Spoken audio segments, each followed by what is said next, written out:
All right, so we are ready to attach the upper band. So I've got one of the upper band pieces.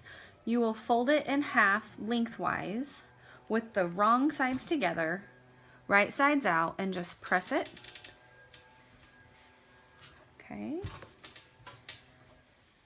Now you're going to take one of the clutch body pieces and let's see here. You'll start with the upper band piece. Here's the fold.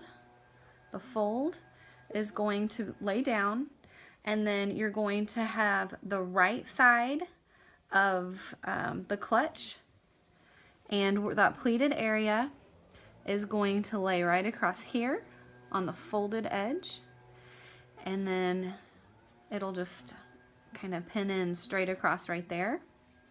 The directions don't give an exact measurement. It just says over the raw edges slightly. So that would be this area right here, slightly over the raw edges. I'm going to say that that is about 1/4 inch. So pin the folded edge to the top edge of the pleated piece with it overlapping the raw edge of the pleated piece by about 1/4 inch. Really, for me, it is going to be even with the basting stitch that I had put in. Now, the directions that I originally have for this do not tell me to pin this in place, but I like, so after I get a couple more pins in, I'll show you what it will look like on the front side, and that's what's really important. So you want to make sure that it looks like this. Okay, so the folded edge is really critical. You have to have the folded edge touching, and the opening of the band is at the top. Okay. You're going to repeat this process exactly the same way on the other wristlet body and the other upper band. All right, I'm going to put in a temporary basting stitch to hold the pleated clutch in with the band. Now what I'm doing is I'm lining the needle up close to the raw edge. The folded edge is down here. I'm going to line the needle up close to the raw edge for this basting stitch, and then when I put the permanent stitch in, when I flip the project over and I can see the front side, I'll want the final top stitch to be a smaller stitch, and I'll have it really close to the folded edge. So again, this is along the top part just to hold it in place, but hopefully this will prevent the basting stitch from running into the permanent stitch later, that they won't overlap.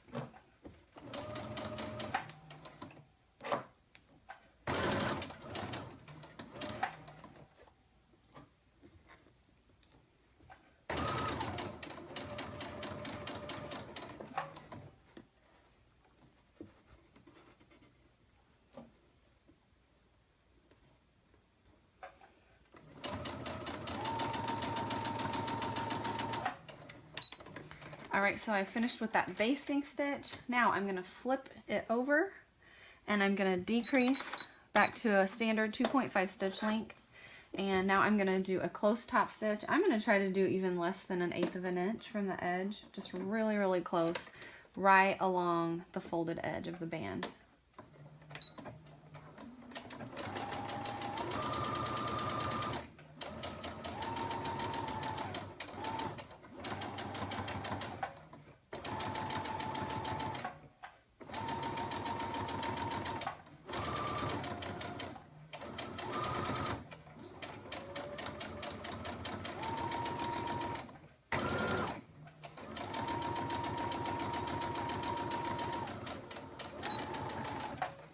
That's it, and then you'll repeat the same process on the other bag, but before we finish and move on any further, you will want to take out that base stitch. It was just temporary. To make the strap, which this will be set aside after we make it for a little while, all you have to do is fold it in half lengthwise again, and get a good crease in it.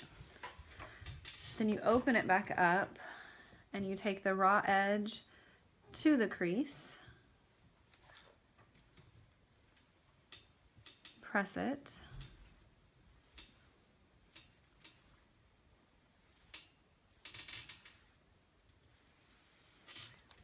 and then you'll repeat that with the other side, folding this raw edge into the crease.